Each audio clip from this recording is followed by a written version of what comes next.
അസ്സലാമലൈക്കും. ഹാപ്പിയുടെ വ്യത്യാസംബിയിലേക്ക് എല്ലാവർക്കും സ്വാഗതം. എല്ലാവർക്കും സുഖമാണെന്ന് വിശ്വസിക്കുന്നു.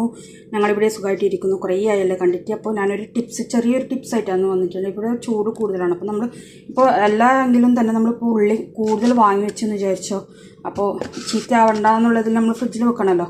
അപ്പോൾ എന്താണെന്ന് വെച്ചാൽ ഇതുപോലത്തെ ദൈക്യന്ന് വാങ്ങാൻ കിട്ടുന്നതാണ്. അപ്പോൾ അത് ഇതുപോലത്തെ കുറച്ച് ഈ ഒരു ഉയരത്തിലുള്ള കണ്ടെയ്നറിൽ ഉള്ളി കട്ട് ചെയ്യാതെ ഇങ്ങനെ വെച്ച് ഫ്രിഡ്ജിൽ സൂക്ഷിക്കാവുന്നതാണ്. കുറച്ച് കാലം വരെ നിൽക്കും. അല്ലെങ്കിൽ പിന്നെ നമുക്ക് സ്ലൈസ് ചെയ്തിട്ട് ഫ്രിഡ്ജിൽ വെക്കാം കേട്ടോ. കുറേ നിൽക്കുമോയെന്ന് എനിക്കറിഞ്ഞൂടാ.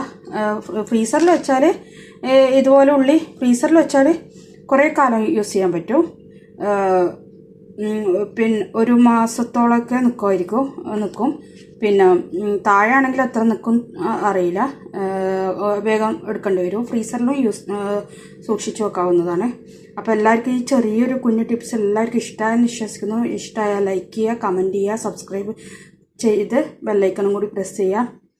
അപ്പോൾ പുതിയ വീഡിയോ ആയിട്ടോ റെസിപ്പി ആയിട്ടോ എന്തെങ്കിലും ആയിട്ട് വരുന്നവരേക്കും ബായ്.